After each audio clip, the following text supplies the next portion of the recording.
Well, this weekend, Donald Trump and Ron DeSantis both rallying for gubernatorial candidates in the Midwest. And Trump made his rally cry in Ohio last night while hinting at a presidential run. All the polls, they were leading also all Republicans by record numbers. The Republicans are not doing too well. And now, Well, while neither Trump nor DeSantis has officially announced their run for president, new polling data taken this month shows that Trump is miles ahead of DeSantis, with 59% picking the former president as the 2024 Republican presidential nominee. I am joined now by Niall, Stanage, White House columnist from our partners at The Hill. Niall, it is great to see you. Thank you so much for being here on a Sunday.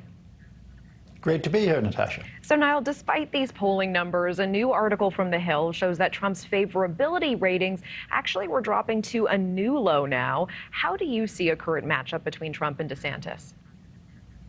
I think Trump would still clearly be the favorite to win the Republican nomination. He has such a hold over his base.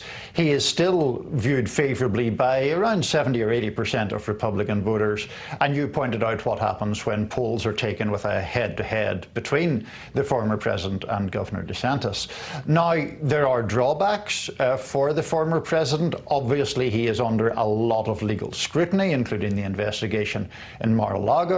There is the argument that he brings too much baggage with him to any presidential run, and his approval ratings with the general population have never been that great. Remember that in both his presidential runs, he lost the popular vote, even while, of course, winning the Electoral College in 2016. So that's the kind of thing that gives some Republicans pause and would help make the case for Governor DeSantis. Well, some reports certainly painting DeSantis as a potential future for the Republican Party, citing that he stands to capitalize on the shifts inside of the party right now. What are your thoughts on this? It's possible, but it hasn't happened quite yet.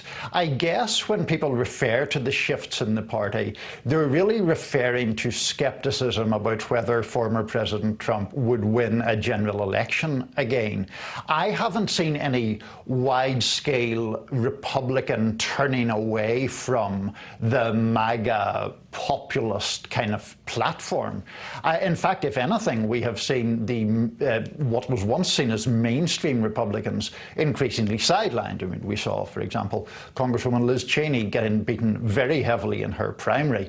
The argument again for DeSantis is this idea that he could be populist, he could hit some of these hot-button social issues, as former President Trump does, but would he be more electable, particularly against President Biden? That is a very plausible argument to me, that Governor DeSantis would be more electable.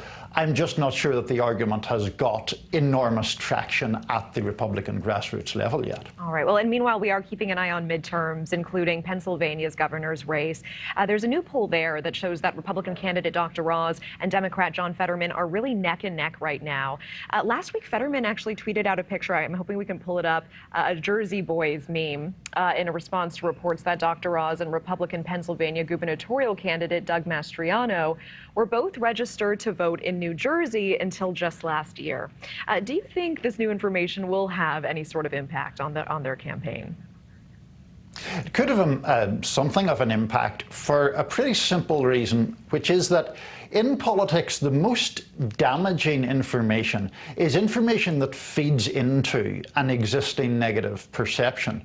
Mehmet Oz has constantly been accused of being a carpetbagger in Pennsylvania. He lived in New Jersey for some time. John Fetterman has tried to use that kind of argument in other ways as well, kind of culturally suggesting that Oz is elite. There was the famous crudité controversy regarding Dr. Oz's preferred meal choices. So all of these things play a role of a kind. Having said that, Fetterman has an edge, but it's still a pretty close race, Natasha. In the Real Clear Politics average, John Fetterman up by 4 points. You'd rather be up by 4 than down by 4, but that's still a competitive race by anyone's standards. All right, Niall Stanage, as always, it's lovely to see you. Thank you so much for being here. Thank you for watching. Go to newsnationnow.com to find News Nation on your television provider. And don't forget to click the red subscribe button below to get more of News Nation's fact-driven, unbiased coverage.